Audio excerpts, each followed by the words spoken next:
ऋत्विक अभी हाल ही में अपने एक्टर बनने के ड्रीम को पूरा करने के लिए मुंबई शिफ्ट हुआ था।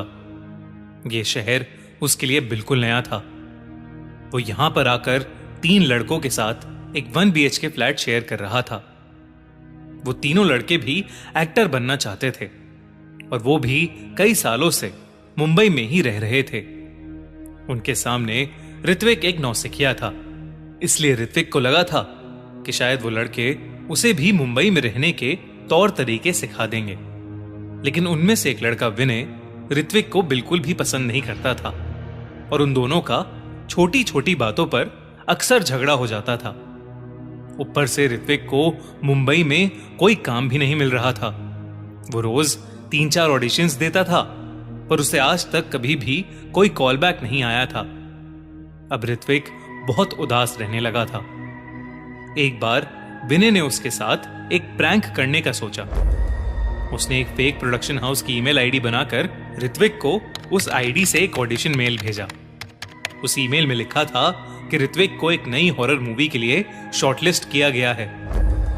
उस ईमेल को पढ़कर ऋत्विक की खुशी का ठिकाना नहीं रहा।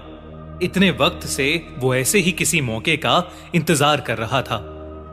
एक्साइटमेंट के चलते उसने उस ईमेल का तुरंत ही रिप्लाई कर दिया। विनय ने इसके बाद कुछ ऐसा किया जो शायद उसे कभी नहीं करना चाहिए था। उसने एक और मेल किया जिसमें उसने ऋत्विक को ऑडिशन की डेट, टाइम और जगह बताई।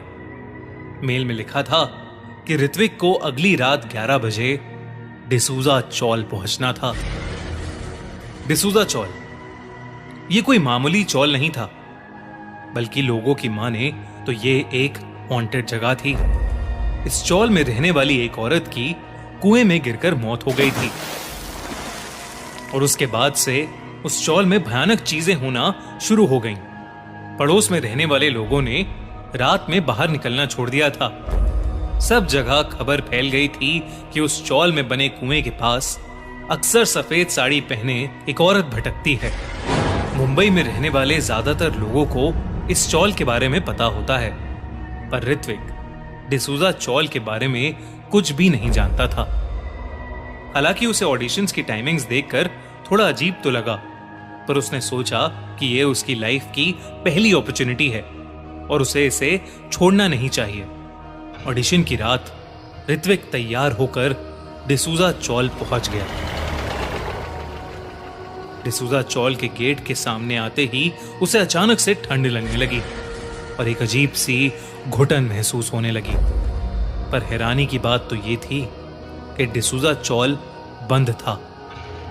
वहां पर उसे दूर दूर तक कोई नहीं दिख रहा था।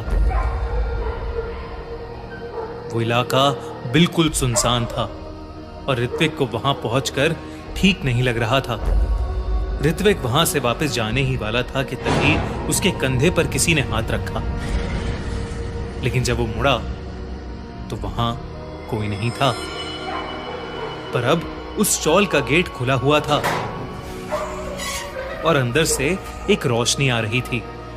ऋत्विक को सब कुछ अजीब लग रहा था, पर अंदर से आती रोशनी देख उसे लगा कि शायद वही ऑडिशन का एरिया होगा और वो उस तरफ चल दिया। जैसे ही ऋत्विक अंदर गया, उसे एक बड़ा सा कंपाउंड दिखा जिसके बीचों बीच एक बड़ा सा कुआं था। ऋत्विक की नजर अब उस कुएं पर गई और जो उसने देखा उसे देखकर उसके होश उड़ गए। कुएं के किनारे पर एक औरत खड़ी हुई थी और उसे देखकर ऐसा लग रहा था जैसे वो कुएं में कूदने ही वाली हो। वो औरत दिखने में बेहद अजीब थी और वो ऋत्विक को घूरे जा रही थी। वो ऋत्विक को देखकर बोली, मुझे बचा लो, मुझे बचा लो, मैं मरना नहीं चाहती, मुझे बचा लो।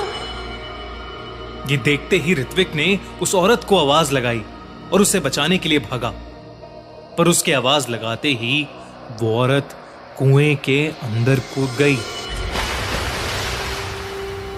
ऋत्विक भागकर कुएं तक पहुंचा तो उसने देखा कि उस कुएं के अंदर कोई भी नहीं था। यहां तक कि पानी के हिलने तक का भी निशान नहीं था। ऋत्विक बहुत घबरा रहा था क्योंकि उस औरत को कूदते हुए उसने अपनी आंखों से देखा था। कुछ वक्त तक उस इंसिडेंट के बारे में सोचते हुए ऋत्विक वहीं खड़ा रहा, लेकिन फिर वो वहां से जाने लगा। उसने जैसे ही अपने कदम वापस गेट की तरफ बढ़ाए, उसे पानी में कुछ हलचल होती हुई दिखाई दी।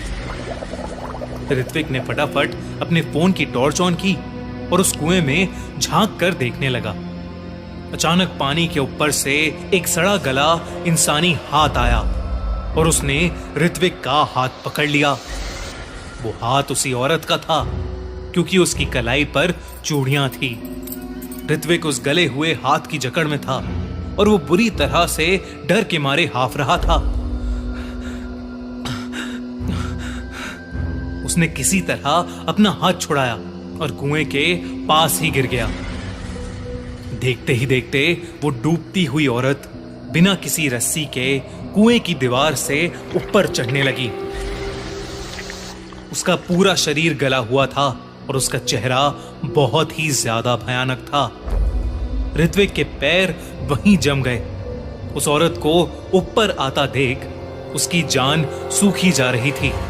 वो औरत अब कुएं के ऊपर आ गई और ऋत्विक को घूर कर देखने लगी। उसने ऋत्विक से कहा, तूने नहीं बचाया ना मुझे, और उस रात भी मुझे कोई बचाने नहीं आया। मैं तड़प तड़प कर मर गई। अब तू भी वैसे ही मरेगा। ये सुनते ही ऋत्विक ने अपने होश संभाले और फौरन उस चौल से बाहर भागा। भागते भागते उसने अपनी साथ वाली दीवार पर देखा तो उसे दिखा कि काली परछाई उसके साथ साथ ही दौड़ रही थी। जब वो गेट से बाहर निकला तो उसने एक बार भी पीछे मुड़कर नहीं देखा और बस कुछ समय तक उस खाली रोड पर पागलों की तरह भागता ही रहा।